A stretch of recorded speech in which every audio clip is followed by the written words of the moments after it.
जब हम business analyst ऐसे रोल की बात करते हैं, यूजुअली हम डिफिकल्टी पे बात नहीं करते। We tag it as a dream role कि प्रीमियम सैलरी मिलती है, क्रॉस फंक्शनल लीडरशिप की अपॉर्चुनिटी है, इजीली रिप्लेसेबल रोल नहीं है क्योंकि क्रिटिकल रोल्स में आता है। आप जब एक प्रोडक्ट बनाते हो, प्रोजेक्ट बनाते हो या भी कुछ कोऑर्डिनेट करते हो क्लाइंट फेसिंग पे, तो आप इजीली रिप्लेस नहीं हो सकते। ऐसा भी है कि जब ले ऑफ होता है तो बिजनेस एनालिस्ट का यूजुअली ले ऑफ नहीं होता है। इट इज आइदर टेस्टर्स और developers who go through it first, then it is business analyst. या फिर हम बिजनेस एनालिस्ट को ऐसे भी देख सकते हैं कि जब एआई आएगा या कोई भी पोटेंशियल थ्रेट आएगा इस इंडस्ट्री में, business analyst is set to benefit out of it. मतलब एआई का बेनिफिट होने वाला है बीए रोल को, rather than any harsh impact. तो इतनी सारी अच्छी चीजें हैं, बट एक rather less discussed aspect is difficulty, कि बीए बनने के लिए is the road map to difficult. या फिर एक बार आप बीए बन गए, ओवरऑल आपका वर्क लाइफ बैलेंस कैसे होता है, क्या हाई प्रेशर सिचुएशंस होते हैं, क्या स्ट्रेस बहुत ज़्यादा होता है, बहुत सारे एस्पेक्ट्स हैं जो यूजुअली डिस्कस नहीं होते इस वीडियो में, लेकिन हम वो डिस्कस करने वाले हैं। तो चलिए शुरू करते हैं।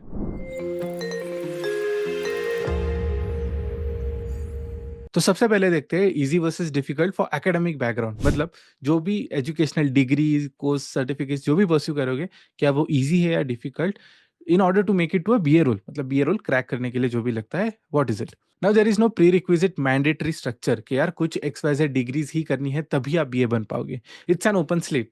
लेकिन मैंने कुछ 3 से 4 कोर्सेज देखे हैं जहां से सबसे ज्यादा बिजनेस एनालिस्ट निकल के आते हैं। Number 1 is MBA।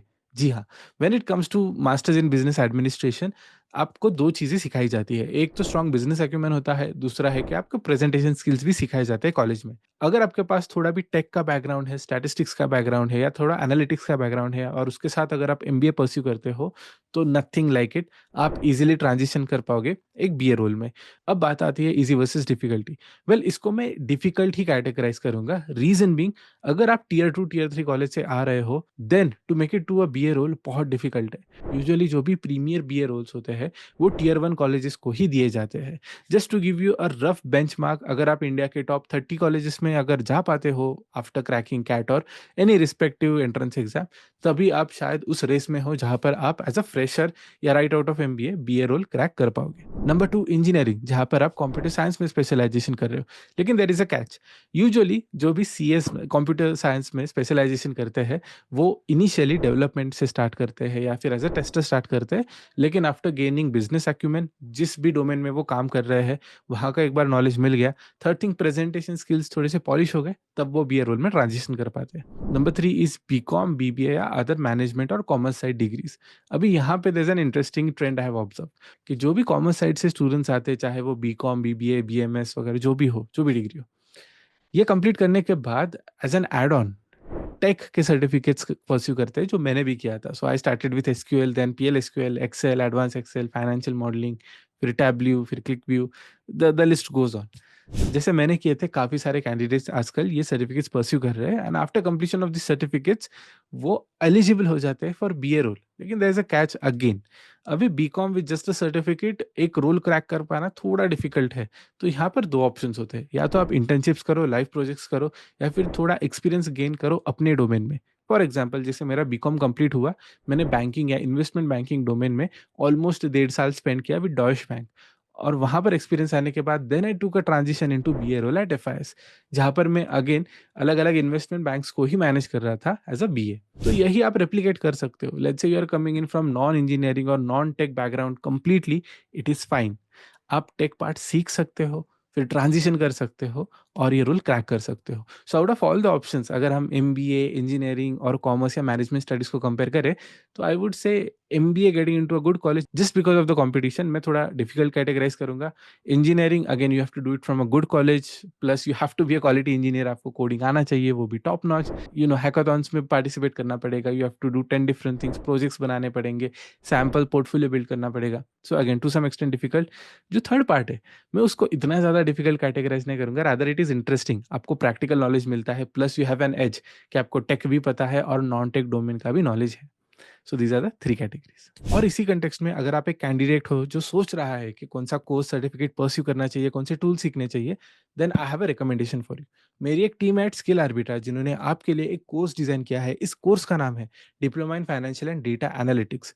इस कोर्स में आपको फाइनेंस डोमेन की सारी चीज़ें पढ़ाई जाएँगी, फंडामेंटल्स, ऑल फंडामेंटल्स। लेकिन इसके साथ जो टेक साइड पे जितने भी टूल्स हैं, सर्टिफ़िकेशंस हैं, लेटेस्ट चीज़ें हैं, सब कुछ सिखाए जाएँगे। हर हफ्ते बस 8 से 10 घंटे कंट्रीब्यूट करने हैं। Once the course is completed आपको एक सर्टिफ़िकेट दिया जाएगा, लेकिन उसके साथ हमारी एक डेडिकेटेड टीम है of mentors who will help you to build your profile, to build your CV, और इसके साथ हमारी एक डेडिकेटेड प्लेसमेंट असिस्टेंस टीम है who will make sure you land your dream job. So if you are someone whose interested, मैंने इस course की link description में मेंशन कर दी है, do check it out. And now continuing with the topic, let's say हमने background तो check कर लिया in terms of easy difficult, but अब आते हैं प्रैक्टिकल पार्ट पे, जो है बीए रोल एक्चुअली क्या वो इजी है या डिफिकल्ट है। अभी यहाँ पे इजी पार्ट में पहले एक्सप्लेन करता हूँ, फिर मैं डिफिकल्ट पे आता हूँ। अगर आप एक बार एक्सपीरियंस ले लेते हो और आपको पूरा इकोसिस्टम पता चल जाता है कि how to onboard a client, how to collect data, how to set expectations, और एक बार आप 1 साल, 1.5 साल के लिए उस क्लाइंट के साथ सेटल हो जाते हो, then your journey is really easy. एक कंफर्ट ज़ोन बन जाता है, यूजुअल कॉल्स होते हैं, थोड़ा-सा एक लेवल का आई वुड से कुशन आ जाता है इन टर्म्स ऑफ एडजस्टमेंट, कि let's say if you are unavailable because of some reason, और इफ देयर इज़ डिले, और इफ देयर इज़ डिले, तो आप वो ईज़िली या कंफर्टेबली कन्वे कर पाते हो आपके क्लाइंट को, just to set the expectations right. लेकिन डिफ़िकल्ट पार्ट आता है पहले 1 से 2 साल में, जहाँ पर आप एक फ्रेशर बीए होते हो, क्योंकि आपको बहुत ज़्यादा चीज़ें जल्दी पिकअप करनी पड़ती है। There is a steep learning curve, और वैसे ओवरऑल इस जॉब रोल में डिलिवरेबल्स देखे जाए तो वो ईज़ी नहीं है। फ्रैंकली स्पीकिंग, जो भी एक कंपनी का फ्रंट एंड होता है, एक आईटी कंपनी को आप रिप्रेजेंट करते हो, डिलीवरी के लिए आप रिस्पॉन्सिबल हो, फीडबैक कलेक्शन के लिए आप ही मेन स्पॉक हो, सिंगल पॉइंट ऑफ कॉन्टैक्ट। उतना ही नहीं, कल कुछ भी इश्यू हो जाए और कम्युनिकेशन में कुछ गड़बड़ हो जाए, frankly speaking you will be the one who will be responsible, और इसी रीज़न की वजह से आप क्रिटिकल भी हो और आपको प्रीमियम सैलरी भी दी जाती है। लेकिन let's talk about the specifics now.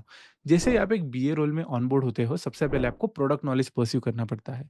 यहाँ पर अगर आपके पास थोड़ा-सा एक्सपीरियंस हो in at least working with a product, मतलब यूज़र एंड पे आपने वो सॉफ्टवेयर यूज़ किया हो या कोई सिमिलर सॉफ्टवेयर यूज़ किया हो, तो आपके लिए वो ईज़ी जाएगा। अगर आप फ्रेशर हो, फर्स्ट टाइम प्रोडक्ट मतलब सॉफ्टवेयर कैसे होता है, क्या होता है, फ्रॉम बिल्डिंग पर्सपेक्टिव आप सोच रहे हो, तो थोड़ा डिफिकल्ट हो सकता है। सेकेंडली, एज़ अ बीए आपको बहुत ज़्यादा एनालिटिक्स रन करना पड़ता है।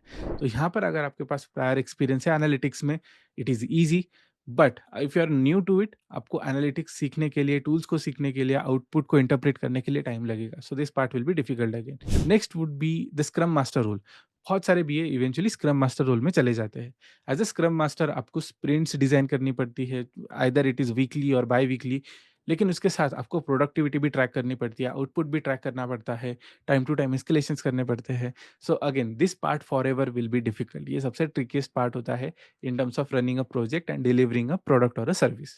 अब आता है last part, that is client management. Client management हमेशा डिफिकल्ट रहता है, and given that you are a BA, मतलब आप फ्रंट एंड क्लाइंट फेसिंग ही हो, आपको ये फॉरएवर एक चैलेंज रहेगा to keep up to a good benchmark. मतलब each mistake might take you a step back, might take you back in your career, also it can land you in serious trouble. जब आप client के साथ होते हो, company की पूरी responsibility आपके ऊपर होती है, और वो client is the reason why your company surviving. जैसे मैं एफआईएस के साथ काम करता था, मैं यूजुअली 3 क्लाइंट्स हैंडल करता था। एक डेनमार्क से था, एक अफ्रीका से था और एक यूएस से था। और इन क्लाइंट्स के ओवरऑल मैनेजमेंट स्किल्स बहुत अलग थे। जब मैं डेनमार्क के क्लाइंट के साथ काम करता था, things were really up to the mark, no side talk, nothing, it has to be to the point, काम खत्म हो गया, चलो आगे। When it come to African client, अभी जो एक अफ्रीका में बैंक थी उसको चाइनीज़ इन्वेस्टर्स ने टेक ओवर कर लिया था। So while managing this client, मुझे बहुत पेक्यूलियरली एडजस्ट करना पड़ता था कि if I have a African stake holder online, उसके साथ मैं थोड़ा ओपन अप हो पाता था, साइड टॉक हो पाता था। In terms of building a bond it was easy, but again when Chinese stake holders were on call, things again become very, very tricky. तो वहाँ पर भी मेरा previous experience in Deutsche Bank, जहाँ पे मैं सिंगापुरियन जहाँ पे सिंगापुर से जो मेरे स्टेक होल्डर्स थे, उनके साथ एक्सपीरियंस था, वो यहाँ पे यूज़ हो रहा था। Coming to US side of things, US side of things में भी साइड टॉक का स्कोप है, but it has to be relevant, and relevant in the sense, काम के related, are there any news, are there any technological advancements, are there any new exciting things happening, to some extent we could also discuss politics वगैरह, बाकी की चीज़ें हो पाती। सो client facing में क्लाइंट के साथ रिलेशन बिल्ड करना is a difficult task, you have to adapt, और वो आप ओवर टाइम ही सीखते हो, but you are never a perfectionist, आपको वो सीखना ही पड़ता है over time. Second thing, in terms of delivery, how you have to be on time. तो अगर आप एक एक्स डेडलाइन कमिट कर रहे हो, 2-3 दिन पहले ही काम रेडी हो जाना चाहिए। There should be buffer for a mistake that might show up, और any contingent issue that might show up, तो हमेशा बफर रखना ही पड़ता है। And third thing, the most critical thing about client management is getting feedback and making sure their word is valued. मतलब अगर client से कोई फीडबैक आ रहा है और अगर वो रिफ्लेक्ट नहीं हो रहा है, that can land the overall team in serious problem at times. कभी कभी फीडबैक अगर रिफ्लेक्ट नहीं हुआ तो एज एन एस्केलेशन चले जाता है, but at the same time it gives feeling to a client that they are not important enough. और वो अगर रेप्लिकेट हुआ as a sentiment in the market, तो ओवरऑल कंपटीशन से हम बहुत पीछे आ जाते हैं एज एन आईटी कंपनी। तो यहाँ पर इन तीनों चीज़ों को मैनेज करना is super critical. So I hope this gives you an overall idea about the easy and difficult part और stressful part of BA role. If you are curious कि जब हम स्किल सेट की बात करते हैं या फिर डिफरेंट टूल्स की बात करते हैं, उनमें कौन से सबसे ज़्यादा डिफिकल्ट स्किल्स है या टूल्स है जो हमें सीखने चाहिए, जो हमारी वैल्यू बढ़ाएगी एज अ बीए, अगर आपको वो जानना है तो कमेंट सेक्शन में ज़रूर मेंशन करना हाई सैलरी टूल्स या हाई सैलरी स्किल सेट। अगला वीडियो मैं उसी पे बनाऊंगा। For now, thank you for watching. Don't forget to like, share and subscribe. I will see you in the next one.